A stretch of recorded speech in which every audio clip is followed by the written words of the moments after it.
Everywhere's greened up since I last did one of these videos. This is a video where I'm going to be surveying for glowworm larvae on the sustenance path here at Clipson Old Quarter. This is the lower part of section A. There are three other sections, namely B, C and D, and then we walk back through all four sections back to the car. I was planning on doing this more regular during April, but I just couldn't find the enthusiasm, and quite often the weather wasn't suitable. But tonight is a beautiful spring night. Everywhere has greened up more, even the oaks are daring to come into leaf. So we'll have a little wander.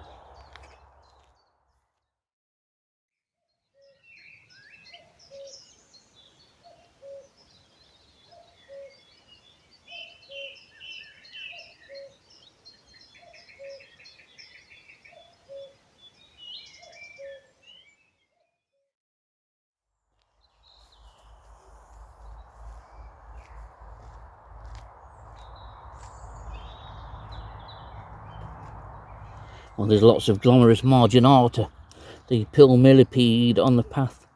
They do look very woodlouse-like, and people often mistake them for woodlice, but they are millipedes. Terrific little things. Some of the larger females can get to quite a size, and this is always a species that if I see this in numbers on the path, along with other invertebrates, I know there's always a good chance of finding glowworm larvae. And this one's safely wandering off the path. A lot don't make it on this path, but a good sign that we may get something tonight.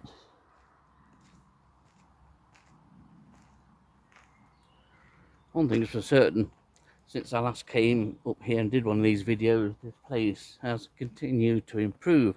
But a month or so ago, I know some local residents were really concerned about the state of the grass strip here. Someone complaining that the place had been scalped.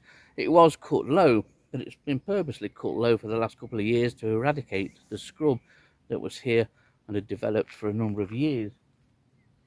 We're now getting somewhere back to how this place used to be. The only problem we have now is still the bracken and brambles, although brambles may be eradicated slowly over time by mowing. Never used to be a big problem here. Bracken continues to be a problem, and in my mind the best way to eradicate bracken is to trim it, and trim it early in the year when it's just coming through.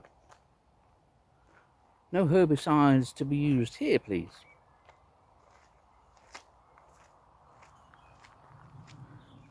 The site does look fantastic now. There's even some vegetation growth on the left of the grass strip where the thinning out took place over the last couple of years. It's all starting to come together now. All we need is for management to remain considerate towards glowworms. That's why this place is really being managed the way it has. And it's right that it should do. This was one of the best sites in the UK for glowworms. But with the scrub encroachment over the last few years, numbers declined, and declined enormously. Larvae aren't an easy find now, to be honest. They used to be at one time, but hopefully we may find one as we work our way up the rest of the site. Well, this shot's just looking back through section C, and then from the obvious dip going up through B and A is on the level past B there. Always good numbers of glowworms across the whole stretch many years ago. Obviously, as glowworm numbers declined, the number of larvae declined as well, and I haven't found any through these, or through the first run through A, B and C so far, but it is looking beautiful, the site, it really is. Be interesting to see what numbers of glowworms do turn up this year, and I don't know what coverage I'm going to give it. It will certainly be a few visits, but it won't be consecutive nights.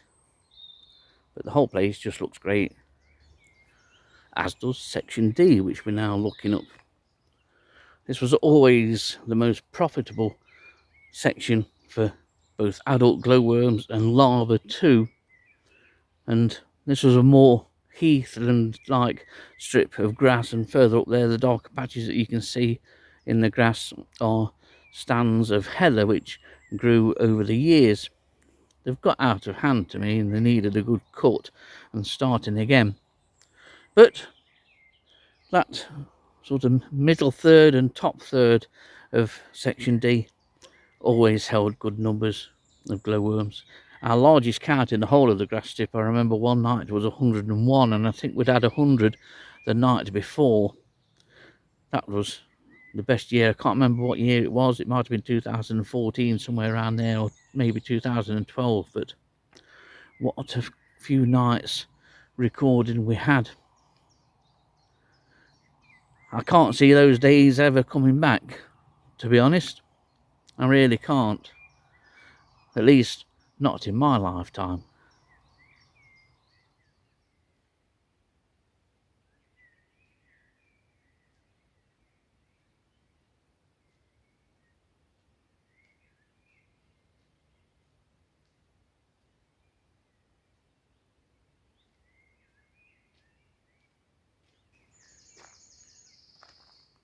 Magnificent centre tree is now in full leaf.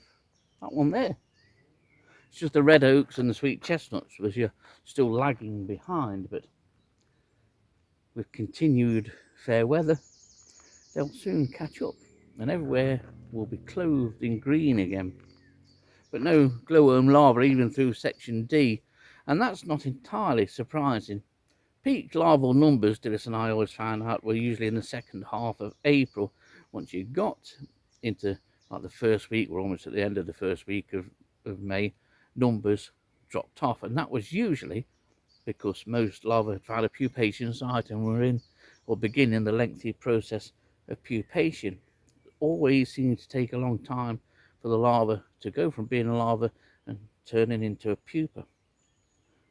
So we could be at that stage, but if you couple that with the fact that there's low numbers of glowworms here anyway, and glowworm larvae, then it's probably unlikely that I'll find one on the way back down, but you never know. Be nice if we did. But it's been a lovely walk nonetheless. I've not seen a soul. Well, normally when I show you this species, it's under the glare of mercury vapour light. But this is a common moth to be seen fluttering as dusk approaches, and there's a number of green carpets flying around the area here this evening. This one, fortunately, has decided to settle on the grass, but they are very common to be seen around any woodland ride or woodland edge. One of the first moths to appear on the wing on an evening. And they don't appear green in flight. They appear almost like a dull cream. And it's often surprising when you go to net what you think is a dull cream moth, and you have one of these in it. Common, but beautiful. Well, turns out didn't need the ruler after all. No larva.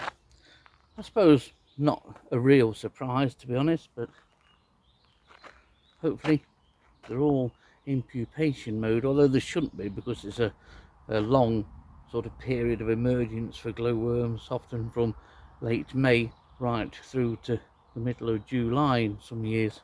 Often a shorter period than that.